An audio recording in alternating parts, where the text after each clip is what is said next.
Libur panjang akhir pekan, arus lalu lintas dari arah Jakarta menuju Puncak mengalami peningkatan volume kendaraan.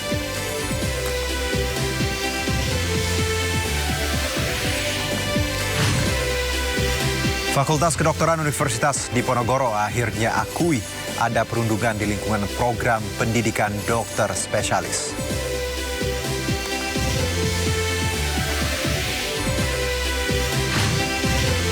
Menlu Retno Marsudi ditunjuk sebagai utusan khusus Sekjen PBB untuk isu air.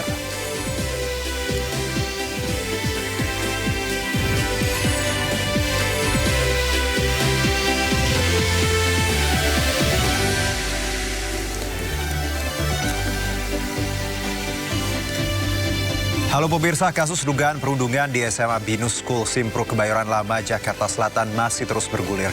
Pihak Binus School Simpruk membantah telah terjadi pembiaran oleh pihak sekolah seperti tuduhan yang beredar. Sementara itu Fakultas Kedokteran Universitas Diponegoro akhirnya mengakui ada perundungan di lingkungan program pendidikan dokter spesialis. Saya Herjuno Syaputra, Anda menyaksikan Sindo Sore. Libur panjang akhir pekan, arus lalu lintas dari arah Jakarta menuju Puncak mengalami peningkatan volume kendaraan. Akibatnya ribuan kendaraan mengalami kemacetan hingga lebih dari 4 km.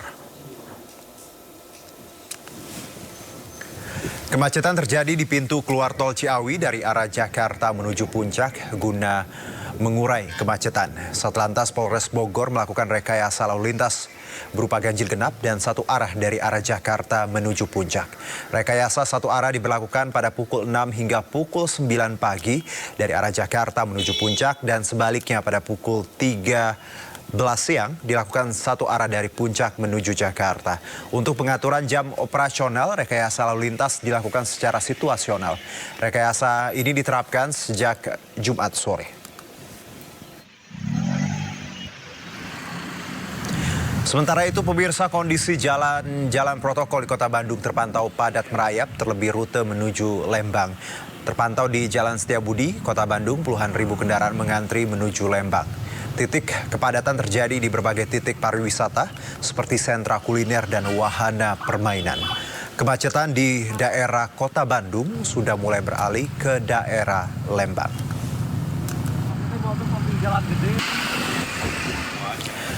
Kepadatan penumpang juga terjadi di stasiun Bandung, Jawa Barat, di mana 32.000 tiket perjalanan kereta api jarak jauh ludes terjual di momen libur peringatan Maulid Nabi. Ribuan penumpang memadati stasiun Bandung, Jawa Barat. PT KAI Daop 2 Bandung mencatat selama libur panjang Maulid Nabi, 32.000 tiket kereta api jarak jauh ludes terjual. Para penumpang mayoritas bertujuan Jawa Tengah, Yogyakarta, dan Jawa Timur. Jumlah ini meningkat 20% dibandingkan hari biasa. Libur Maulid Nabi, alhamdulillah stasiun Bandung ada peningkatan yang cukup signifikan lah ya. Mulai hari kemarin penumpang yang berangkat dari stasiun Bandung 5.700 penumpang. Hari ini masih sekitar di 5.500. Besok mulai berkurang 4.600, 4.500 ya. 4 hari dari 13, 14, 15, 16. Suasana libur akhir pekan juga nampak terasa di Bandara Soekarno-Hatta, Tangerang, Banten, di mana Bandara Suta dipadati antrean panjang calon penumpang. Terjadi kenaikan penumpang sebanyak 30% dibandingkan hari biasa. Libur panjang akhir pekan dimanfaatkan masyarakat berlibur atau pulang kampung seperti yang terjadi di Bandara Soekarno-Hatta, Tangerang, Banten. Counter check-in Terminal 2 Bandara dipadati dengan panjangnya antrian calon penumpang. Terjadi peningkatan jumlah penumpang, terjadi sebanyak 30% dibandingkan hari biasa dengan pergerakan pesawat mencapai 1.087 penerbangan.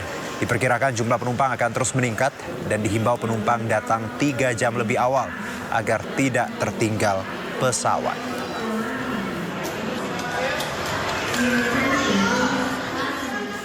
Selain itu, stasiun Pasar Senen juga mengalami peningkatan jumlah penumpang. Puluhan ribu orang berangkat liburan ke berbagai wilayah.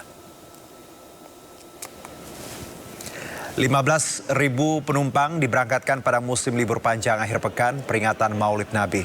Pada long weekend kali ini, penumpang dari stasiun Pasar Senen tercatat mencapai 15.000 penumpang. Hingga 17 September, sebanyak 124.000 tiket sudah terjual untuk perjalanan kereta api Daop 1 Jakarta. Demi antisipasi lonjakan volume penumpang, KAI Daop 1 Jakarta akan menambah kereta rute Gambir Yogyakarta PP yang berangkat dari Gambir pukul 18.40 waktu Indonesia Barat. Libur panjang akhir pekan digunakan sebagian masyarakat untuk berwisata, salah satunya wisata edukatif di Taman Mini Indonesia Indah. Wisatawan dapat mengunjungi anjungan-anjungan provinsi di Indonesia menggunakan shuttle gratis yang disediakan oleh TMII. Libur panjang akhir pekan menyambut Maulid Nabi Muhammad SAW digunakan masyarakat untuk berwisata bersama keluarga. Salah satunya di Taman Mini Indonesia Indah atau TMII. Tak hanya berlibur, pengunjung khususnya yang membawa anak-anak juga disuguhi dengan edukasi budaya Indonesia yang ada di anjungan-anjungan puluhan provinsi di Indonesia. Aksesnya pun mudah, pengunjung dapat menggunakan shuttle gratis yang disediakan oleh Taman Mini. Hanya perlu membayar tiket masuk untuk akses semua kawasan di Taman Mini.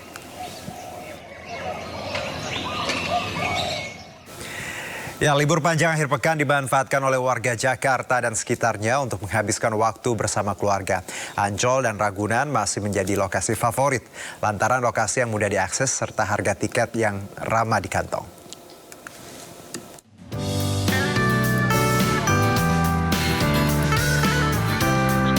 Memasuki liburan panjang akhir pekan, sejumlah tempat wisata di Jakarta dipadati oleh wisatawan.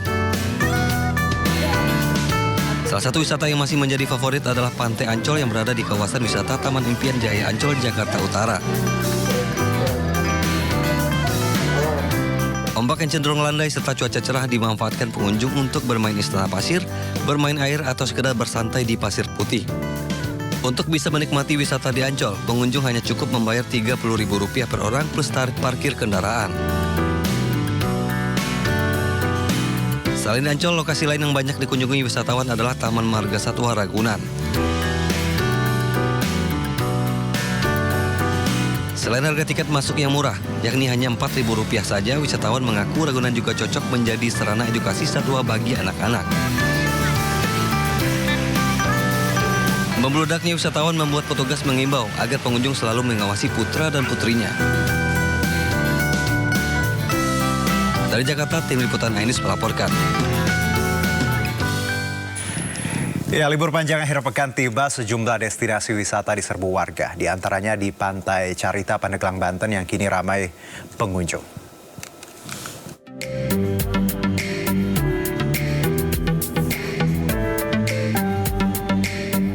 Sempat sepi karena kabar adanya gempa megatrust, kawasan Pantai Carita Pandeglang, Banten kini kembali ramai pengunjung. Libur panjang bertepatan dengan peringatan Maulid Nabi Muhammad membuat wisata air ini kembali jadi destinasi favorit warga Jabodetabek. Para pedagang kecil juga kembali bergeliat menjajakan olahan makanan dan minuman kepada wisatawan. Lumayan Pak, kalau dibilang penurunan, kita namanya tiap hari jualan, kalau kita bilang menaikkan, ya kita cukup lumayan lah harganya. Tapi kelihatannya wisata nggak pengaruh ya dengan adanya informasi gempa ya? Nggak ada. Nggak ya? Iya. Ini tetap ramai ya wisata ya? Mudah-mudahan ramai sampai nanti tahun baru. Meski sudah mengetahui adanya informasi gempa megatrust, wisatawan tetap datang. Pemerintah Kabupaten Pandeglang dan BNPB juga telah menyiapkan lokasi evakuasi dan melatih warga agar tanggap terhadap bencana besar. BNPB sudah mengatakan gempa megatrust bukan isu dan warga yang tinggal di sekitar pantai diharap waspada bencana besar tersebut.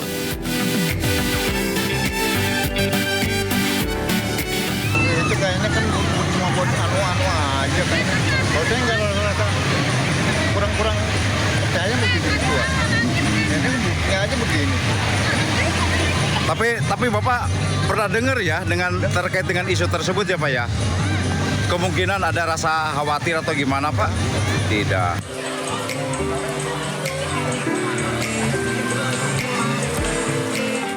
Momen libur panjang juga dihabiskan warga untuk bermain di wisata alam sumber mata air di Bojonegoro, Jawa Timur, berupa sumber mata air yang jernih di tengah hutan lindung. Lokasi yang dikenal dengan sumber Grogolan ini terdapat sejumlah titik sumber mata air yang tidak pernah kering meski musim kemarau panjang sedang berlangsung. Alhasil, wisatawan yang datang tidak hanya dari Bojonegoro, namun juga dari berbagai daerah baik dari Jawa Timur maupun Jawa Tengah.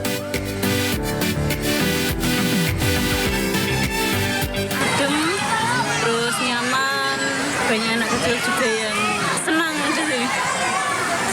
Itu pertama kali atau sudah berapa kali? Baru pertama kali kesini. Hanya dengan membayar tiket masuk Rp5.000, di sini pengunjung bisa bermain air sepuasnya sambil menikmati keindahan alam. Tim Liputan iNews melaporkan.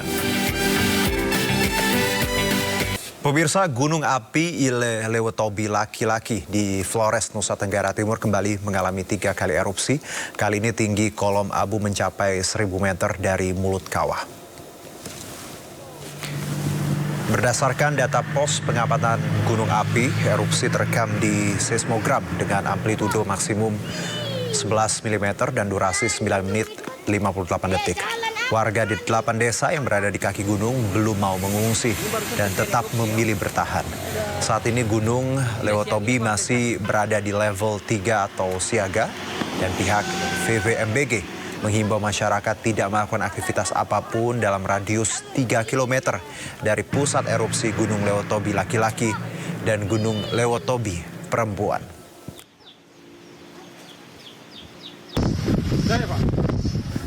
Seorang operator galian pasir di Cianjur, Jawa Barat tewas tertimbun longsor di lokasi galian. Posisi korban yang terjebak dalam eskavator menyulitkan proses evakuasi.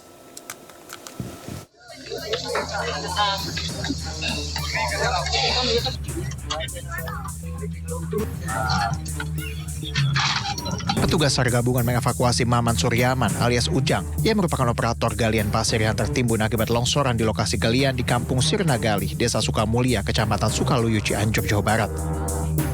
Tebalnya material longsor yang penuh dengan bebatuan yang menimbun korban dan eskavatornya membuat petugas kesulitan. Kejadian bermula saat korban tengah melakukan aktivitas penggalian. Namun naas tebing setinggi lebih dari 10 meter tiba-tiba ambruk dan longsor. Korban yang diduga tidak sempat menyelamatkan diri akhirnya turut tertimbun beserta dengan eskavator yang digunakannya. Lebih dari 3 jam, akhirnya jasad korban berhasil diangkat dan evakuasi. Korban pun kemudian dibawa ke RSUD Cianjur. Kesulitannya apa saja sih, Bang? Yang pertama mungkin medan longsoran ya, karena memang longsorannya cukup padat, apalagi materialnya batu dan tanah, sehingga mengakibatkan kesulitan. Itu yang pertama. Terus yang kedua, kita butuh juga alat berat ya, seperti beko yang kami minta juga tadi ke pihak perusahaan memang disediakan beko. Yang ketiganya, posisi korban terjepit sehingga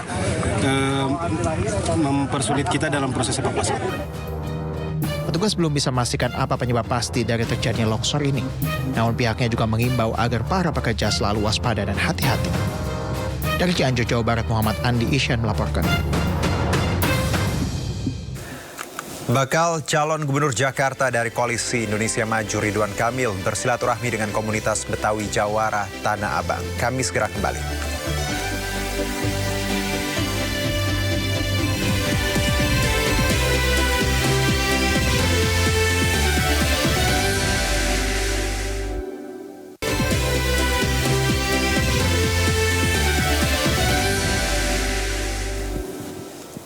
Kembali bersama kami pemirsa, Ketua Umum Kamar Dagang dan Industri Indonesia Arsyad Rashid mengatakan musyawarah nasional luar biasa yang digelar Sabtu 14 September 2024 merupakan kegiatan ilegal. Arsyad menyebut Munaslup yang mendongkel dirinya sebagai Ketua Umum dan memilih pengusaha Anindya Bakri sebagai penggantinya tidak sah secara hukum dan anggaran dasar dan rumah tangga Kadin. Selain itu, Arsyad juga akan mengambil langkah hukum untuk menyikapi Munaslup kemarin. Arsyad menyebut saat ini Kadin di bawah kepemimpinannya sedang menginvestigasi untuk menelusuri latar belakang dari adanya Munaslup. Arsyad menyebut Kadin akan memberi sanksi bagi anggota yang terlibat dalam Munaslup ini. kami semua ini sangat menyayangkan kegiatan Munaslup ilegal yang diselenggarakan hari Sabtu 14 September 2024 di Hotel St. Regis, Jakarta. Sebagai upaya individu dan kelompok untuk mengambil alih kepengurusan Kadin Indonesia dengan menyalahi aturan yang berlaku. Sesuai dengan dasar hukum yang ada, kami menegaskan bahwa kami tidak mengakui terjadinya Munaslup di hari Sabtu lalu. Kami yakin akan terungkap bukti-bukti sah dan meyakinkan dalam bentuk surat-surat dan dokumen terkait persiapan Munaslup yang menunjukkan keterlibatan individu dan atau kelompok-kelompok di dalam lingkup Kadin Indonesia. Sementara pihak Anindya Bakri menyebut Munaslup telah mencapai quorum sehingga keputusannya syah, dan Ketua Umum Kadin versi Munaslup 2024 Anindya Bakri melakukan pertemuan dengan Menkumham Supratman Andi Aktas di Menara Kadin Jakarta. Di depan Menkumham, Anindya mengaku akan bekerja cepat menyesuaikan pemerintahan baru usai terpilih secara aklamasi sebagai Ketua Umum Kadin pada Munaslup 2024. Baik hati melihat 2025 Pak, kami mempelajari semua struktur Bujat 2025 Pak, bahwa banyak sekali harapan di pemerintahan sekarang dan tentunya yang melanjutkan Pak Prabowo dan Mas Gibran. Dan dari strukturnya jelas bahwa Kadin itu harus bisa memberikan kontribusi positif. Baik tentunya bagaimana meningkatkan konsumsi domestik. Jadi teman-teman ini untuk memastikan daya beli tetap ada, maupun bekerjasama dengan pemerintah untuk belanja modalnya membangun rumah sakit, sekolah. Dan tidak lupa kami ingin fokus untuk meningkatkan investasi Pak.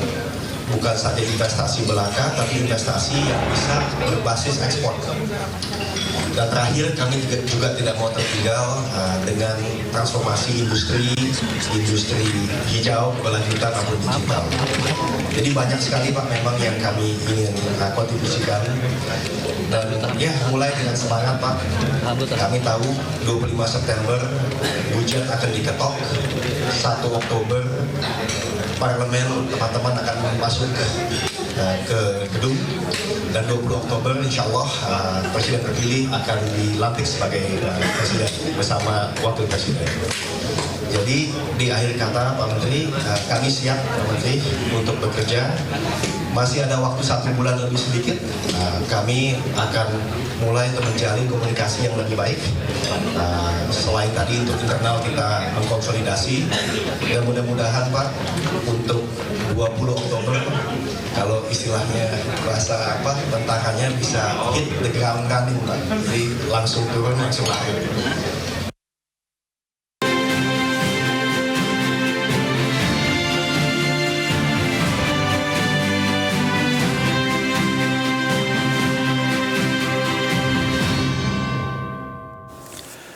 Bakal calon gubernur Jakarta dari Koalisi Indonesia Maju Ridwan Kamil bersilaturahmi dengan komunitas Betawi Jawara Tanah Abang Minggu siang.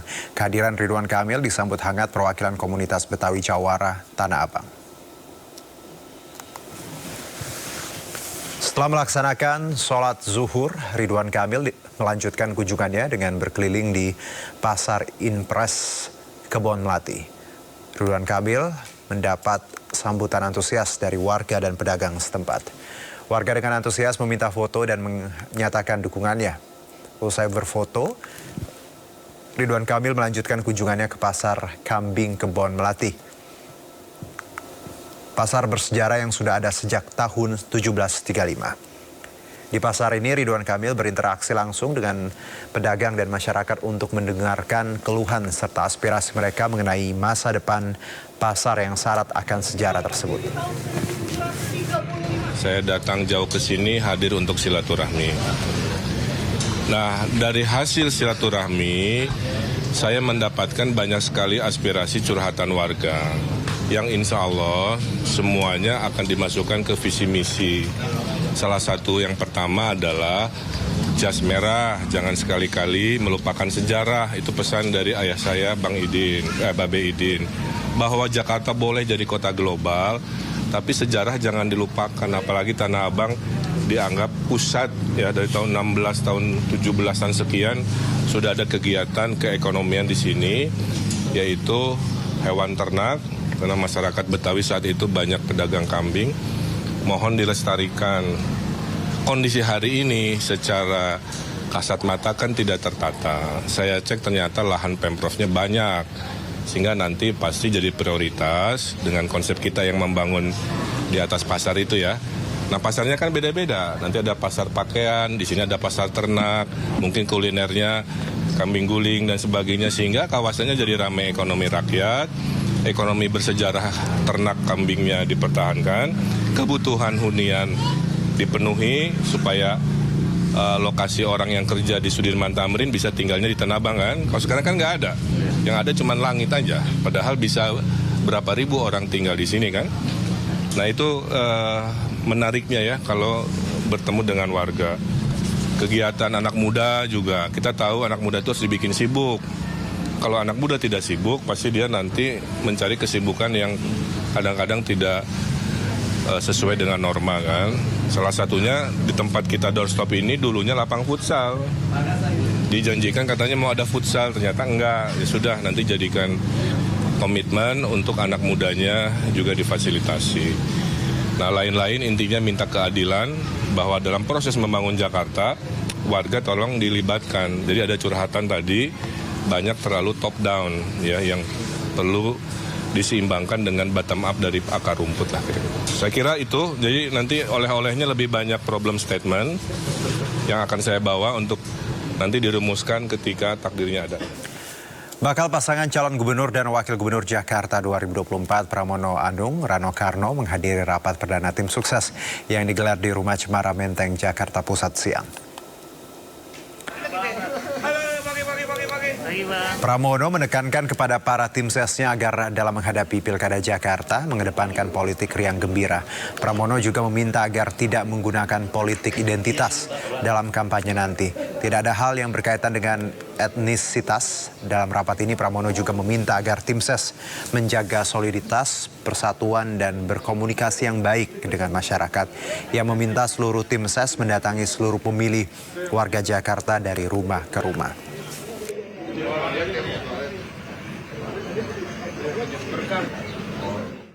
Tetapi intinya adalah bahwa kami ingin dalam berpolitik ini politik riang gembira. Yang kedua, kami semua bersepakat bahwa tidak menggunakan politik identitas, tidak ada hal yang berkaitan dengan etnisitas. Jadi kami betul-betul akan beradu program, gagasan, visi, dan juga yang tidak kalah pentingnya bagaimana menyelesaikan persoalan masyarakat Jakarta, persoalan rakyat Jakarta. Yang berikutnya kami sudah belanja berbagai masalah dan kami dan Bang Dul sudah memahami itu. Nanti biar Cak Lontong yang menyampaikan antara saya dan Bang Dul bedanya apa. Tetapi yang tidak kalah pentingnya karena waktu sudah tidak terlalu lama, maksimum 2 bulan lebih sedikit, sehingga sekarang ini kami berdua udah siap semuanya termasuk visi, misi, program, dan yang lainnya. Sekali lagi, dalam rapat tadi kami bersepakat bahwa soliditas, persatuan, dan juga bagaimana berkomunikasi yang baik dengan masyarakat, dengan pemilih Jakarta, door to door, dari gang ke gang akan kami lakukan. Dan kami yakin bahwa masyarakat Jakarta pasti melihat apa yang menjadi kesungguhan saya dan Bang Dul dan juga Cak Lontong dalam Pilgub, Pilwagub Jakarta kali ini. Bakal calon gubernur Jakarta yang diusung PDI Perjuangan, Pramono Anung, mengungkapkan rencana mundur sebagai sekretaris kabinet tinggal menunggu Kepres ditandatangani Presiden Joko Widodo.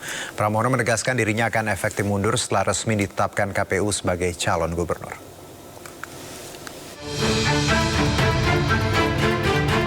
Mengisi masa libur akhir pekan, bakal calon Gubernur Jakarta Pramono Anung bersepeda bersama komunitas sepeda Bestea. Pramono yang memang memiliki hobi bersepeda sengaja bersepeda bersama komunitas untuk mengetahui kondisi jalur sepeda yang ada di Jakarta. Saat beristirahat di kawasan SCBD, Pramono sempat ditanya wartawan mengenai proses pengunduran dirinya sebagai Menteri Sekretaris Kabinet. Pria yang akrab disapa Mas Pram itu mengungkapkan bahwa surat pengunduran diri telah disampaikan ke Presiden Joko Widodo. Akan tetapi, surat tersebut belum di-ACC Presiden Jokowi. Namun Pramono tidak mempermasalahkannya. Menurut Pramono, pengunduran dirinya akan disetujui Presiden Jokowi setelah ia resmi ditetapkan KPU menjadi kontestan Pilkada Jakarta. Saya tanggal 22 September nanti insya Allah akan ditetapkan sebagai calon gubernur. Saya sudah sampaikan kepada beliau, kemarin memang di KN, sidang kabinet paripurna kan saya masih yang menyiapkan. Tetapi kalau nanti saya sudah menjadi calon gubernur, saya yakin beliau akan mempertimbangkan untuk memberikan izin menandatangani kepres pemberhentian saya. Jadi saya sangat menghormati proses yang ada, ya. Pramono maju sebagai bakal calon gubernur berpasangan dengan bakal calon wakil gubernur Rano Karno diusung oleh PDI Perjuangan. KPU telah menyampaikan berkas 3 pasangan bakal calon peserta Pilkada Jakarta, termasuk pasangan Pramono Rano Karno, telah lengkap dan tinggal menunggu verifikasi. Rencananya KPU Provinsi Jakarta akan menetapkan pasangan calon gubernur dan wakil gubernur Jakarta pada 22 September 2024 mendatang. Dari Jakarta, Wenda Nura, DDA News melaporkan. Bakal calon wakil gubernur Jakarta Kunwardana Abioto menyapa warga sambil mengajak makan bersama awak media di sebuah warung makan di Tanjung Priuk, Jakarta Utara. Pasangan Bacagub-Bacawagub Komjen Purnawirawan Dharma Porengkung Kunwardana merupakan satu-satunya yang masuk dari jalur independen.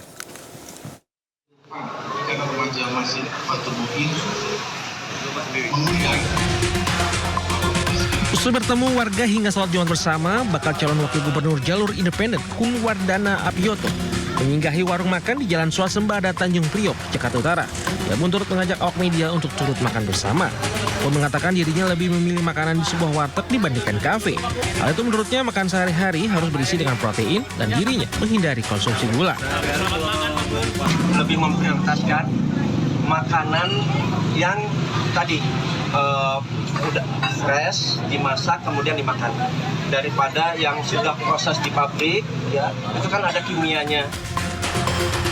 Pasangan Bacagub-Bacawagub Komjen Purnawirawan Dharma Porengkung Kunwardana merupakan satu-satunya masuk dari jalur independen usai memenuhi syarat administrasi KPU Jakarta. Sementara 2 calon lainnya akan ikut dalam kontestasi Pilgub Jakarta 2024, ialah pasangan Ridwan Kamil Suswono dan Pramono Anung Rano Karno atau Bang Dul. Dari Jakarta, Sofyan Firdaus melaporkan. Seruan untuk mencoblos 3 pasangan calon di Pilkada Jakarta muncul di media sosial. Namun KPU Jakarta meminta masyarakat tidak melakukan hal tersebut karena akan sia-sia.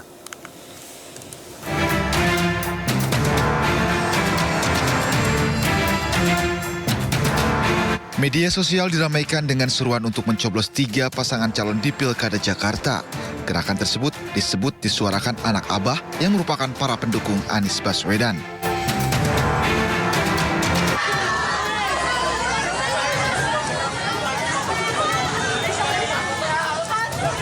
Mantan Gubernur DKI Jakarta ini pun menanggapi gerakan yang disebut disuarakan oleh para pendukungnya. Anies menyebut hal itu merupakan hak konstitusi dan sebagai bentuk kebebasan bersuara. Sebenarnya semua adalah hak konstitusi.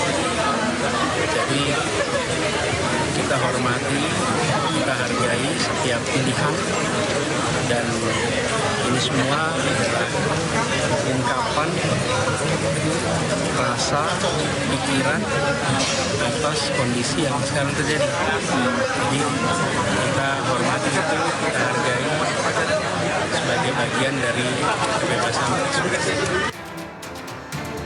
Namun KPU Jakarta menyebut gerakan coblos 3 paslon merupakan perbuatan sia-sia. KPU mendorong warga Jakarta datang ke TPS dan memilih pasangan calon yang terbaik dan bisa membawa Jakarta ke arah yang lebih baik. Diketahui Pilkada Jakarta diikuti oleh 3 pasangan calon. Mereka adalah pasangan Ridwan Kamil Suswono yang didukung oleh partai politik yang tergabung dalam koalisi Kim Plus. Pasangan Pramono Anung Rano Karno didukung oleh PDI Perjuangan, sedangkan Dharma Pongrekun Kunwardana merupakan pasangan calon independen. Ketiga pasangan calon tersebut telah mendaftarkan ke KPU Jakarta. Tim Liputan iNews melaporkan. Sementara itu KPU Jakarta menyebut mengajak orang untuk golput bisa dijerat pidana pemilu.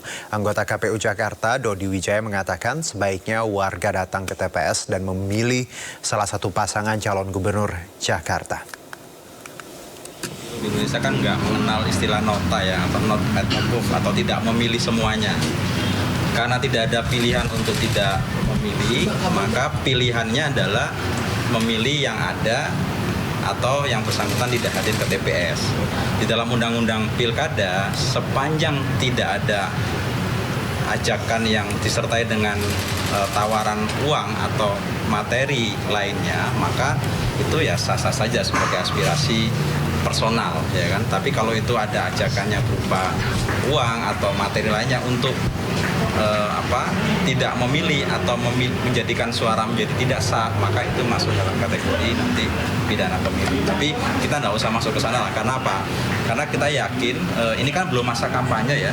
Nanti kalau sudah penetapan calon tanggal 22, pengundian nomor urut tanggal 23, kampanye tanggal 25, sudah mulai sosialisasi visi misi program, kita yakin masyarakat Jakarta adalah masyarakat yang rasional, masyarakat yang cerdas, yang bisa memilah dan memilih.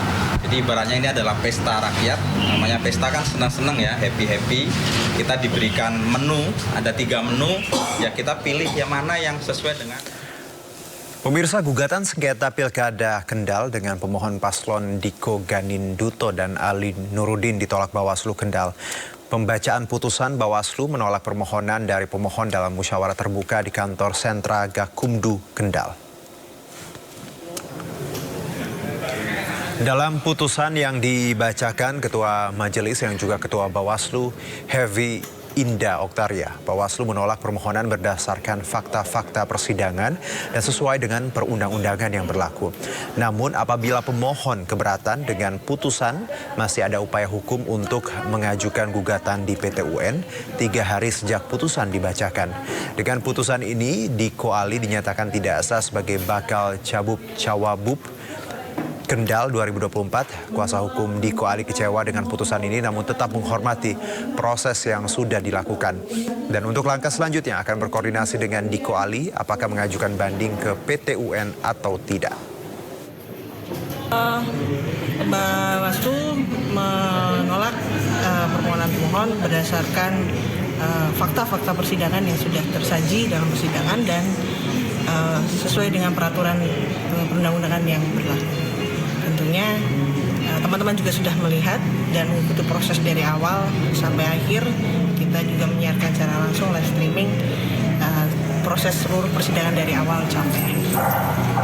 Untuk pemohon sendiri ada hak untuk pemohon sendiri berikutnya. Ya, pemohon apabila keberatan dengan putusan hari ini, pemohon masih mempunyai upaya hukum untuk mengajukan gugatan sengketa di PT TUN 3 hari sejak putusan dibacakan. Ya, tentu kami kecewa ya dengan putusan Bawaslu pada hari ini, tapi selain juga menghormati kan proses hukum. Dan proses hukum juga memberi ruang kepada pemohon untuk menyikapi lebih lanjut. Sampaikan majelis tadi bahwa pemohon punya hak untuk mengajukan banding ke Pengadilan Tinggi Tata Usaha Negara. Ini akan kami sampaikan terlebih dahulu kepada Mas Diko dan Pak Nurudin apa yang menjadi hak-haknya berikutnya, dan nanti akan kami informasikan kepada Ibu dan Bapak sekalian apakah banding atau tidak. Tapi kita punya hak untuk menyatakan banding karena kita tidak puas dan keberatan dengan pertimbangan majelis.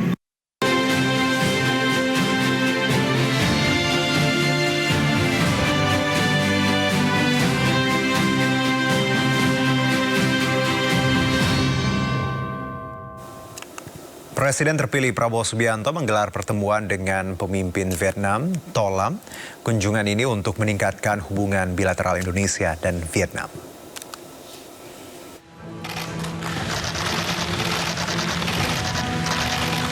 Di tengah banjir bandang yang melanda ibu kota Hanoi, Vietnam akibat topan Yagi, Presiden terpilih Prabowo Subianto beserta delegasi tiba di Hanoi untuk menemui Presiden To Lam dan para pejabat lainnya. Prabowo mengatakan Indonesia berkomitmen untuk meningkatkan dan memajukan kerjasama dengan Vietnam. Prabowo menambahkan ia akan berupaya meningkatkan hubungan bilateral menjadi kemitraan strategis yang komprehensif. Kepada Presiden To Lam, Prabowo ikut menyampaikan bela sungkawa atas jatuhnya korban jiwa akibat topan Yagi yang telah mencapai 233 orang. For us, Vietnam has always been a great friend. We value this relationship, and I am committed to enhance and further this cooperation. As we have also agreed to elevate the partnership into comprehensive strategic partnership. Vietnam dan Indonesia menjalin kerjasama di berbagai bidang, khususnya energi. Kedua negara bahkan telah menjanjikan miliaran dolar Amerika Serikat kepada kelompok negara-negara maju atau G7 untuk membantu transisi energi dari bahan bakar fosil menuju energi hijau.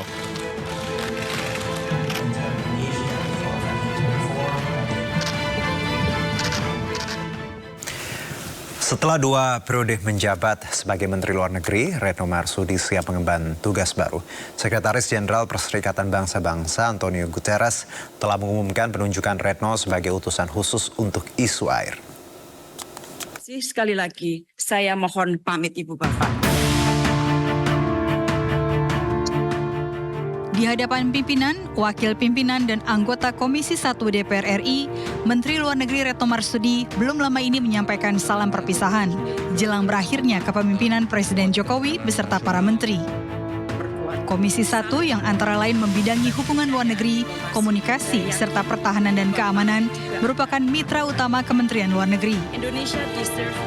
Namun tugas Menlu Retno akan berlanjut dalam cakupan lebih luas dan spesifik, yaitu sebagai utusan khusus Sekjen PBB untuk isu air. Dikutip dari situs UN.org pada hari Jumat, penunjukan Retno adalah tindak lanjut dari hasil Konferensi Air Perserikatan Bangsa-Bangsa 2023.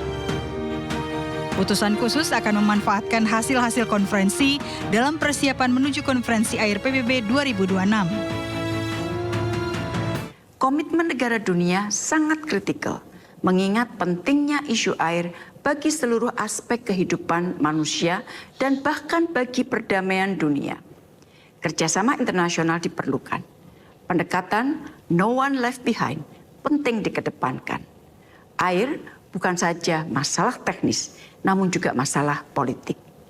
Kegagalan menangani masalah air dan sanitasi tidak saja akan melemahkan 3 aspek pembangunan berkelanjutan, yaitu society atau masyarakat, ekonomi, environment atau lingkungan hidup, namun juga akan berpengaruh terhadap hak asasi manusia, perdamaian, dan keamanan. Terima kasih sekali lagi. Saya mohon pamit Ibu Bapak. Menlu Retno mengaku tugas ini merupakan penghormatan bagi dirinya dan Indonesia karena untuk pertama kali orang Indonesia ditunjuk sebagai utusan khusus Sekjen PBB. Rencananya Menlu Retno akan mulai bertugas pada 1 November 2024. Saling mendukung bagi kejayaan diplomasi dan saya yakin Jelang perpindahan ASN pada akhir tahun, Otorita IKN terus mengebut pengerjaan hunian ASN. Sebanyak 47 tower disediakan dengan total 2.820 unit yang dilengkapi dengan segala kebutuhan. Dan berikut laporan Muhammad Zulhilmi dari Ibu Kota Nusantara. Pemirsa, di akhir masa jabatannya, Presiden Joko Widodo ini berkantor di Ibu Kota Nusantara. Dan selama melakukan peliputan, kami para awak media dan juga Biro Pers dan Media Istana ini menginap di hunian ASN. Lantas, seperti apa penampakan dari hunian ASN? Ikuti saya terus. Jelang perpindahan ASN, pemerintah terus mengebut pembangunan hunian ASN di Ibu Kota Nusantara. Saat ini sudah ada beberapa tower yang siap dan telah digunakan untuk berbagai kegiatan di IKN. Setiap tower terdiri dari 10 lantai dengan 1 lantai basement. Untuk naik turun ke setiap lantai disediakan tangga dan 2 unit lift. Inilah gambaran unit hunian ASN yang ada di Ibu Kota Nusantara. Saat masuk akan menemui ruang tamu dan ruang keluarga yang dilengkapi meja, lemari kabinet, sofa, hingga 1 unit televisi. Di sampingnya terdapat ruang makan yang dilengkapi meja makan dengan 6 kursi, serta dapur, lengkap dengan kitchen set dan kompor tanam, serta tempat pencuci piring. Ada juga 1 unit kulkas yang disediakan. Di sebelahnya terdapat ruang mencuci yang dilengkapi 1 unit mesin cuci lengkap dengan jemurannya. Dalam 1 unit disediakan 3 kamar tidur dan 1 kamar mandi. 2 kamar tidur dilengkapi tempat tidur jenis single, lemari, meja kerja, dan kursi. Sementara 1 kamar lainnya berukuran lebih besar dengan tempat tidur jenis double, lemari pakaian, meja dan kursi kerja, dan kamar mandi. Setiap kamar tidur dilengkapi dengan pendingin ruangan. Untuk kamar mandi luar dilengkapi dengan shower, kloset duduk, dan wastafel. Yang menarik, setiap unit hunian ini menerapkan smart home system dan terintegrasi. Nah, pemirsa, seperti itulah penampakan dari unit ASN yang ada di Ibu Kota Nusantara. PLT Kepala Otorita IKN Basuki Hadimulyono mengatakan akan ada 47 unit tower hunian ASN yang disiapkan dan pada bulan September ini ditargetkan akan rampung 14 tower. Nah pemirsa, itulah penampakan dari unit hunian ASN yang ada di Ibu Kota Nusantara ini. Dan menurut PLT Kepala Otorita IKN Basuki Hadimulyono ini, sebanyak 47 tower ditargetkan akan selesai pada akhir tahun ini, di mana pada bulan September ini akan ditargetkan 14 tower diselesaikan. Tentu kita akan menantikan bagaimana kelanjutan pembangunan dari Ibu Kota Nusantara ini, terutama nantinya perpindahan ASN yang ditargetkan pada akhir tahun ini. Dari Ibu Kota Nusantara Kalimantan Timur, Muhammad Zulhilmi melaporkan. Kasus dugaan perundungan di SMA Binus School Simpruk Kebayoran Lama, Jakarta Selatan masih terus bergulir. Informasinya akan kami hadirkan usai jeda.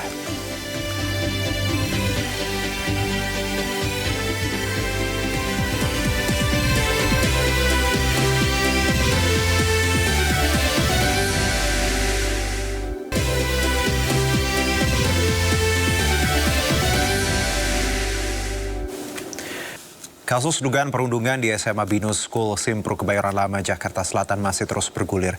Pihak Binus School Simpruk membantah telah terjadi pembiaran oleh pihak sekolah seperti tuduhan yang beredar.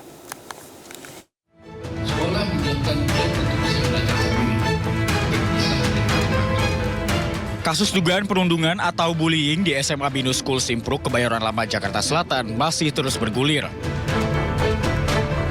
Sabtu petang di hadapan para awak media, pihak Binus melalui kuasa hukumnya Oto Hasibuan membantah telah terjadi pengeroyokan yang dialami oleh salah satu siswa berusia 16 tahun berinisial RE. Hal ini berdasarkan bukti-bukti secara visual dari CCTV milik Binus School Simpruk. Oto menerangkan peristiwa ini hanya perselisihan antar siswa, namun ada pihak yang menggiring opini seolah sekolah membiarkan adanya tindakan perundungan hingga pelecehan seksual. Menurutnya, bila dilihat dari rekaman CCTV, tidak menunjukkan adanya penganiayaan. Hanya ada 2 siswa yang sedang berkelahi di toilet yang melibatkan RE yang ditonton oleh siswa lain.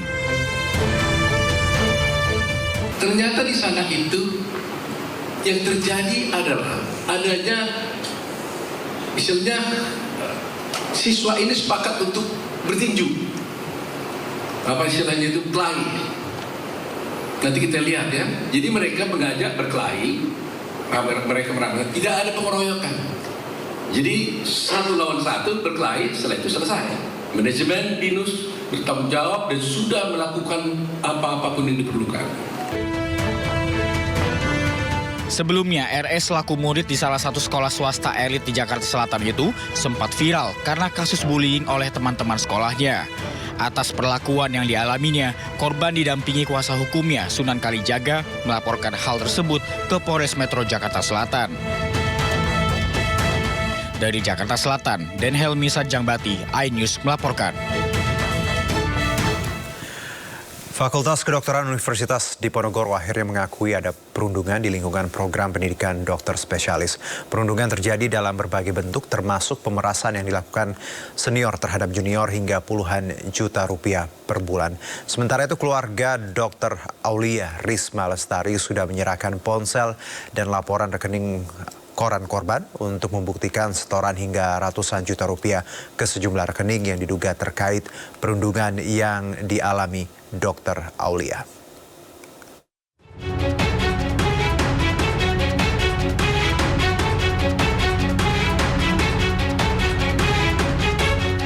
Dekan Fakultas Kedokteran Universitas Diponegoro Yan Wisnu Prajoko mengakui ada perundungan di lingkungan program pendidikan dokter spesialis atau PPDS.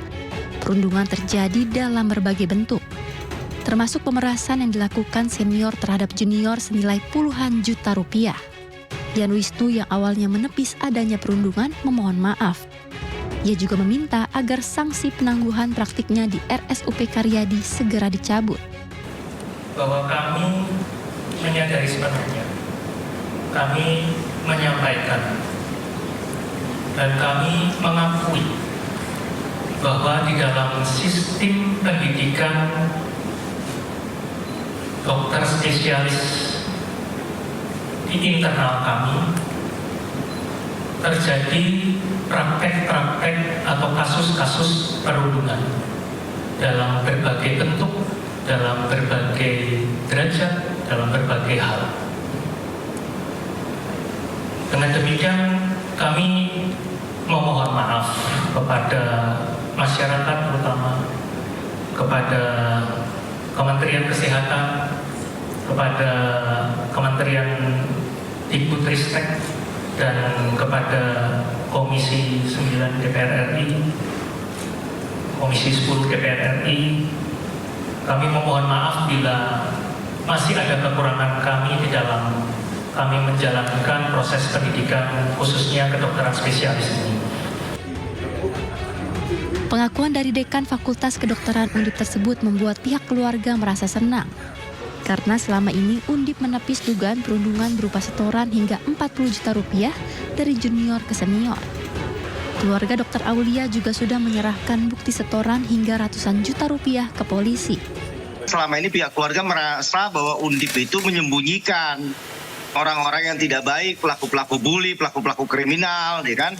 Sebetulnya itu kan hanya oknum-oknum saja yang ada di Undip. Itu Mbak.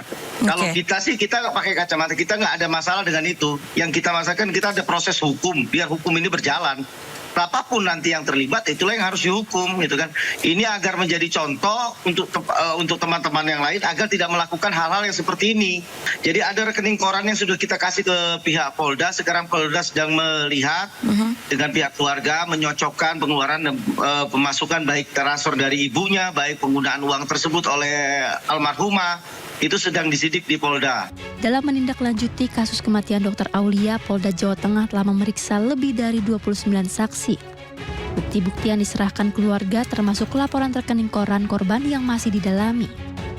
Jadi sekitar kurang lebih 29 saksi berhasil kita ambil keterangan.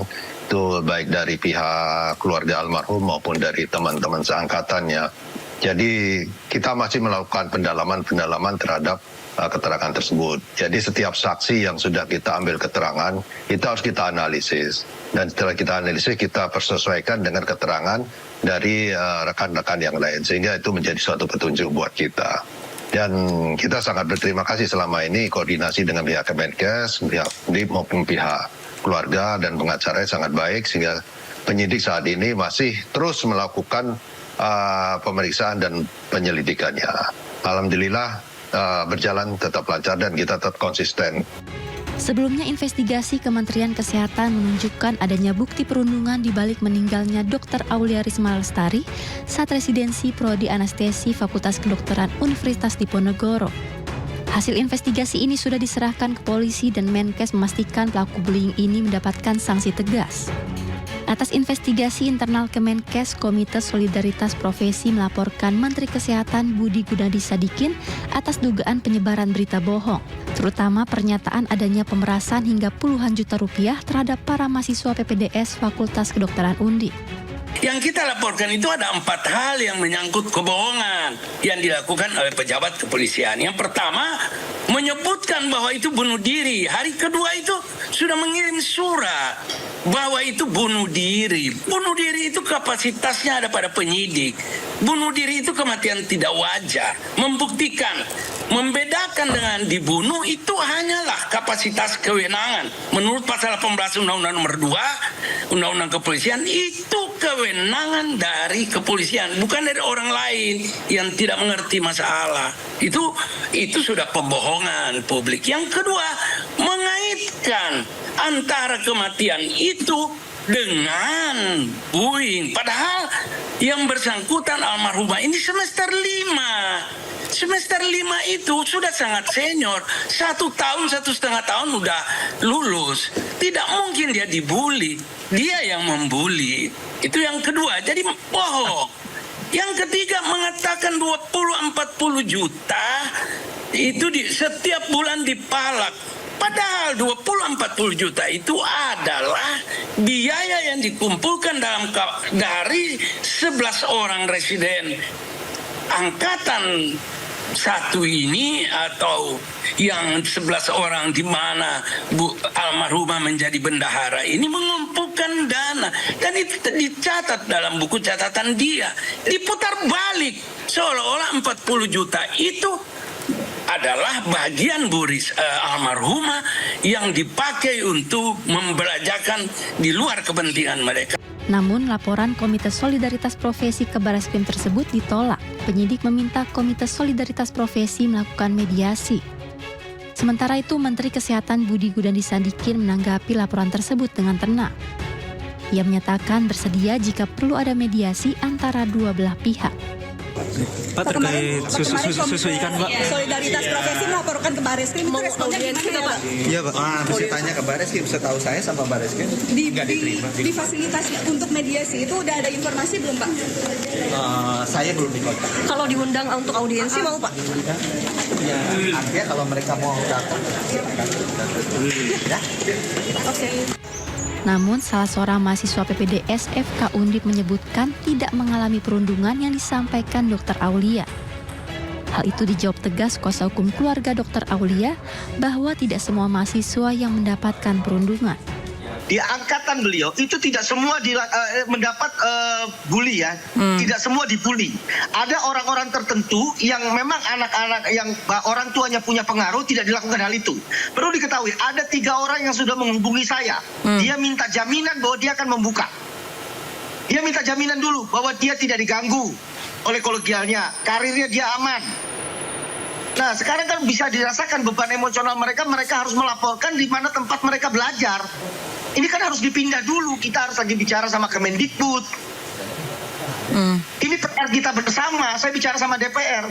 Gitu loh. Maksud saya, ketika ada permasalahan kayak begini, mari kita fokus lah, tidak serang satu sama lain. Kita fokus bagaimana perkara ini bisa selesai dengan baik. Bagaimana dunia kedokteran kita ini bisa terhormat.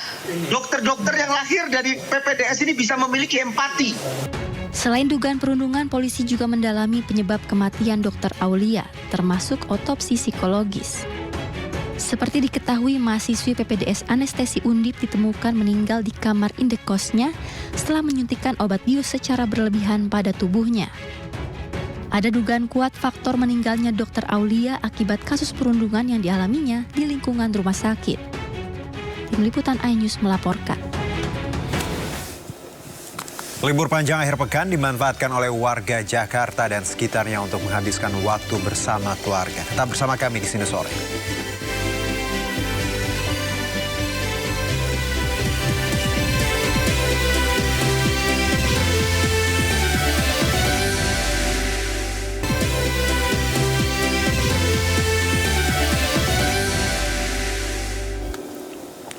Libur panjang akhir pekan dimanfaatkan oleh warga Jakarta dan sekitarnya untuk menghabiskan waktu bersama keluarga. Ancol dan Ragunan masih menjadi lokasi favorit lantaran lokasi yang mudah diakses serta harga tiket yang ramah di kantong.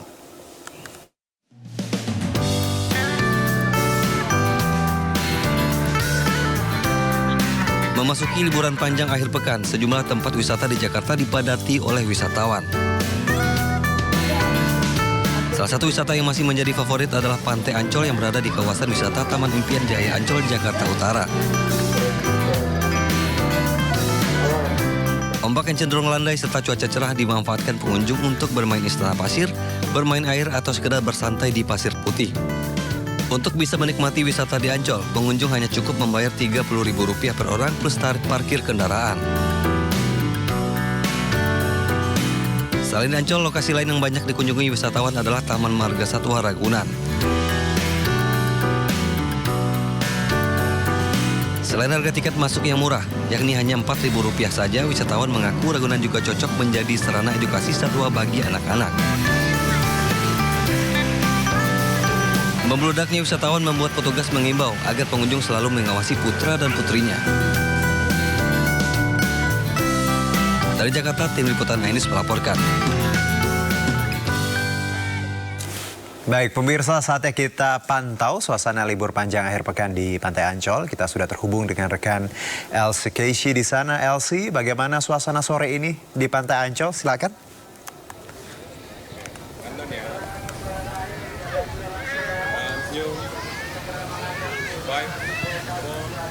Elsie. Ya, Juno dan juga pemirsa, Taman Impian Jaya Ancol masih menjadi salah satu destinasi wisata favorit bagi warga DKI Jakarta dan juga sekitarnya yang hendak menghabiskan libur panjang di akhir pekan ini, karena memang hari Senin nanti kemudian ada libur Maulid Nabi. Dan kemudian di tempat saya berada saat ini yaitu di Pantai Lagun. Taman Impian Jaya Ancol memang masih menjadi salah satu tempat destinasi wisata favorit, dan Anda dapat saksikan di belakang saya memang keramaian di tengah sunset atau terbenamnya matahari ini menjadi salah satu saat-saat yang ditunggu oleh warga, karena memang suasana yang sudah mulai tidak terik matahari lagi dan juga menikmati keindahan pantai serta bermain air ini menjadi salah satu aktivitas yang dilakukan oleh warga DKI Jakarta dan sekitarnya. Dan Juno dan juga pemirsa, untuk juga mengetahui seperti apa antusiasme pemirsa dan juga pengunjung yang sudah datang ke sini, saya sudah bersama dengan salah satu pengunjung yang sudah datang jauh-jauh ke Pantai Ancol ini. Selamat siang, selamat sore, maaf, dengan Mbak siapa, maaf? Sisi. Mbak Sisi, asal dari mana Mbak Sisi? Dari Kemayoran. Dari Kemayoran. Nah, Mbak Sisi, kalau boleh tahu, Mbak Sisi sudah dari jam berapa di sini, Mbak? Mungkin dari jam 2 tadi ya. Dari jam 2 ya, Mbak. Nah, ini dari jam 2 sudah jalan-jalan atau lihat-lihat daerah mana saja nih, wisata apa saja di Ancol ini? Muter-muter aja sih tadi. Muter-muter gitu. Oh, jadi muter-muter mungkin ngelihat sepanjang jalan di pantai ini ya, Mbak, gitu ya? Iya. Mbak, kira-kira di sini nih apa alasannya kenapa masih menjadikan Ancol sebagai salah satu destinasi wisata di akhir pekan ini nih? Karena pertama deket sih, terus enak, seger kan udaranya, terus bisa lihat sunset gitu. Kemudian selain dekat, apakah salah satu alasannya juga nih karena memang tiketnya yang juga terjangkau, aksesnya yang juga mudah, atau seperti apa nih kira-kira Mbak Sisi? Oh iya, untuk akses ya mudah, terus juga tiketnya juga lumayan murah. Ya. Terima kasih banyak untuk waktunya Mbak Sisi. Ya, Juno dan juga pemirsa, itu dia tadi perbincangan saya dengan salah seorang pengunjung yaitu Sisi yang berasal dari Kemayoran, Jakarta. Dan ia memang menyebutkan bahwa beberapa alasan ia datang ke Taman Impian Jaya Ancol ini adalah karena memang dekat dengan lokasi tempat dia tinggal dan juga ingin menikmati sunset atau terbenamnya matahari. Dan selain datang ke Pantai Lagun, memang di Taman Impian Jaya Ancol ini juga menjadi tempat wisata keluarga yang lengkap karena menyediakan berbagai wahana di dalamnya. Seperti ada juga wahana dunia fantasi atau SeaWorld, dan juga masih ada tempat-tempat lainnya yang juga menjadi destinasi favorit bagi keluarga untuk berlibur di akhir pekan. Tentunya kami masih mengabarkan seperti apa situasi liburan di Taman Impian Jaya Ancol untuk saat ini. Kembali kepada Anda, Juno, di studio. Baik, terima kasih Elsie atas laporan Anda. Selamat bertugas kembali. Selain Ancol, Taman Mini Indonesia Indah juga menjadi alternatif destinasi wisata bagi masyarakat Jakarta dan sekitarnya. Wisatawan dapat mengunjungi anjungan-anjungan provinsi di Indonesia menggunakan shuttle gratis yang disediakan oleh TMII.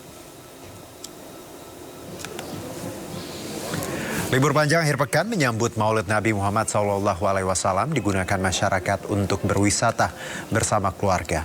Salah satunya di Taman Mini Indonesia Indah atau TMII. Tak hanya berlibur, pengunjung khususnya yang membawa anak-anak juga disuguhi dengan edukasi budaya Indonesia yang ada di anjungan puluhan provinsi di tanah air. Aksesnya pun mudah. Pengunjung dapat menggunakan shuttle gratis yang disediakan oleh Taman Mini dan hanya perlu membayar tiket masuk untuk akses semua kawasan di Taman Mini.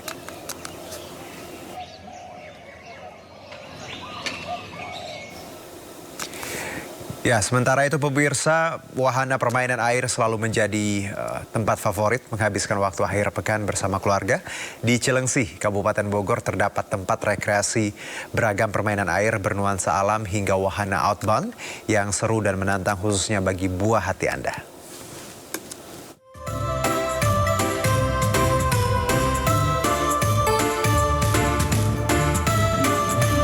Menikmati serunya sensasi rekreasi air bersama teman maupun keluarga tentunya sangat menyenangkan. Dengan luas 5 hektar, sebuah waterpark di Cileungsi, Bogor, Jawa Barat menawarkan wahana 12 jenis permainan air yang lengkap untuk anak-anak hingga orang dewasa. Banyaknya pepohonan rindang membuat para pengunjung masih tetap antusias bermain di air meski saat diterik matahari. Seperti wahana wave pool atau kolam ombak yang terfavorit, di mana pengunjung bisa merasakan sensasi ombak bak di lautan lepas. Halo pemirsa, jadi di Taman Wisata atau Waterpark ini ada lebih dari 12 wahana permainan air. Salah satunya adalah di belakang saya, ini adalah wave pool atau kolam ombak. Nah ini udah mulai, saya nggak sabar mau nyobain, saya nyemplung ya sekarang. Yuk ikut!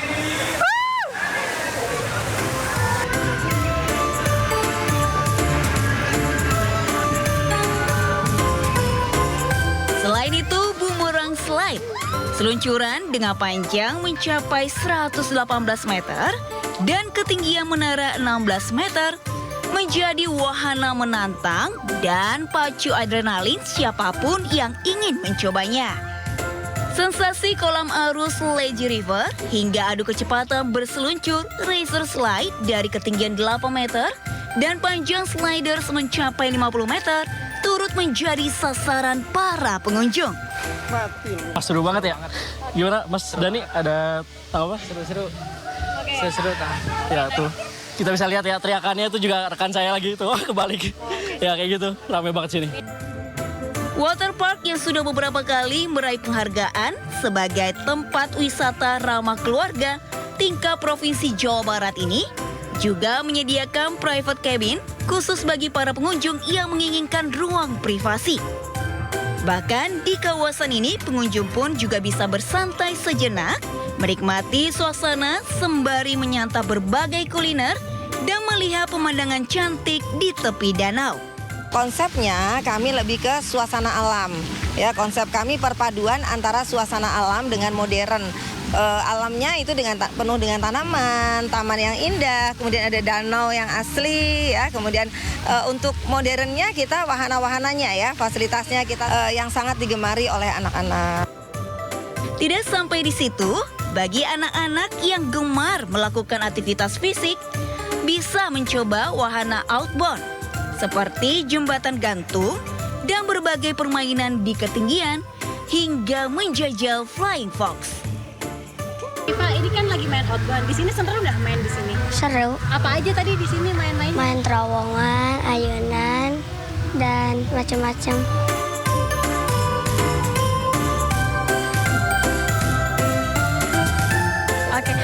pemirsa, selain tadi saya sudah main berbagai macam wahana permainan air yang seru, di sini juga ada wahana outbound yang banyak juga untuk aktivitas fisik yang seru-seruan. Nih saya lagi mau naik Flying Fox. Gimana? Ini tertarik gak untuk kesini? Kalau saya sih kayaknya tertarik ya dan mau ngajakin saudara-saudara saya untuk kesini. Dari Bogor, Jawa Barat, saya Amin Rida dengan juru kamera Ilham Zarkasi. Anyus melaporkan. Yuk! Ya, masih soal wisata pemirsa bagi para pecinta alam dan petualang, Curug Lawe Secepit di Kendal, Jawa Tengah patut dijelajahi. Selain menyuguhkan pesona air terjun di lereng Gunung Unggaran, juga menawarkan keunikan batu cermin.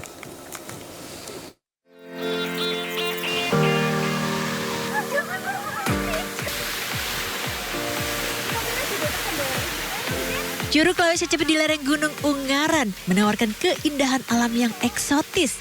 Terlebih, kabut yang menyelimuti curug yang terletak di Desa Wisata Ngasrep Balong, Kendal, Jawa Tengah ini menambah atmosfer berbeda yang membuat pesona Curug Lawe begitu memukau. Menariknya lagi, dengan ketinggian sekitar 20 meter, curug ini dikelilingi hutan pinus dengan udara sejuk yang memikat. Pemandangan tebing yang menjulang tinggi ditambah beberapa rumah satwa langka membuat Curug Lawe banyak didatangi para pecinta alam. Uniknya lagi nih, ada batu cermin yang tidak pernah basah meskipun terus-menerus terkena aliran air terjun. Tempatnya indah, menarik, dan juga gak jauh juga dari rumah. Di situ bareng teman-teman, terus foto-foto di sini, sama tadi ada bikin video juga.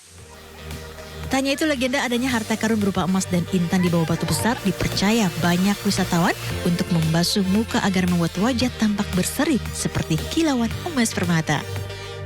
Kalau jenengan semuanya main ke sini harus cuci muka. Harapannya nanti kan wajah bersinar, berseri kayak intan dan emas. Untuk bisa menikmati eksotisme Curug Lawe Secepit, Anda hanya perlu merogoh kocek Rp5.000 per orang dan buka setiap hari mulai pukul 7.30 pagi hingga 5 sore. Dari Kendal, Jawa Tengah, Taufik Budi Nur Cahyanto, iNews melaporkan. Bagi Anda yang hobi berwisata air terjun Tibumana yang ada di Kabupaten Bangli, Bali bisa Anda coba untuk dikunjungi. Karena selain lokasinya yang mudah dijangkau, air terjun ini juga menawarkan keindahan alam yang masih sangat asri.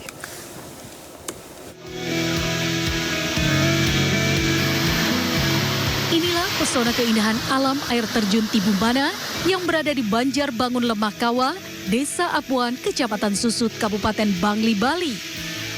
Air terjun ini menawarkan pengalaman yang memukau bagi para pengunjung yang mencari keindahan alam. Untuk bisa sampai ke lokasi, para pengunjung harus melewati jalan setapak dan puluhan anak tangga dengan jarak sekitar 300 meter dari area parkir. Pengunjung juga akan melintasi jembatan alami yang terbuat dari bambu.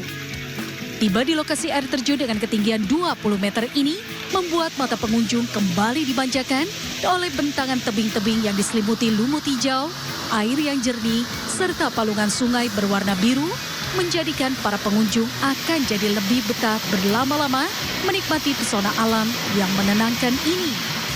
Wisata ini dengan sabta pesona, 7 keindahan, 7 kenyamanan yang harus kita pertahankan dalam konsep menarik wisatawan sehingga bisa berkembang dengan baik dan ada peningkatan. Nah, di tempat ini bukan hanya pengunjung domestik saja yang sering datang ke tempat ini. Pengunjung wisatawan mancanegara sering berkunjung juga. Dengan harga tiket masuk sangat terjangkau, untuk wisatawan asing dipatok dengan harga Rp20.000 per orang, sedangkan wisatawan domestik hanya Rp15.000 per orang. Murah bukan? Dari Kabupaten Bangli, Bali, Ari Wiradharma, iNews melaporkan. Pemirsa, stasiun Pasar Senen mengalami peningkatan jumlah penumpang. Puluhan ribu orang berangkat liburan ke berbagai wilayah. 15.000 penumpang diberangkatkan pada musim libur panjang akhir pekan peringatan Maulid Nabi. Pada long weekend kali ini, penumpang dari stasiun Pasar Senen tercatat mencapai 15.000 penumpang hingga 17 September. Sebanyak 124.000 tiket sudah terjual untuk perjalanan kereta api Daop 1 Jakarta. Demi antisipasi lonjakan volume penumpang, KAI Daop 1 Jakarta akan menambah kereta rute Gambir Yogyakarta PP yang berangkat dari Gambir pukul 18.40 waktu Indonesia Barat.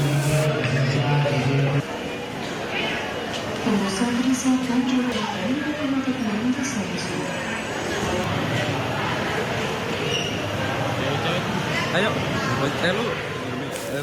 Ya, informasi tadi mengakhiri Sindo Sore hari ini. Jangan lupa Anda bisa mendapatkan informasi terkini dan terbaru melalui portal yang menghadirkan berita daerah nasional internasional di inews.id. Saya Arjuno Syaputra beserta kerabat kerja yang bertugas pamit undur diri. Terima kasih, sampai jumpa.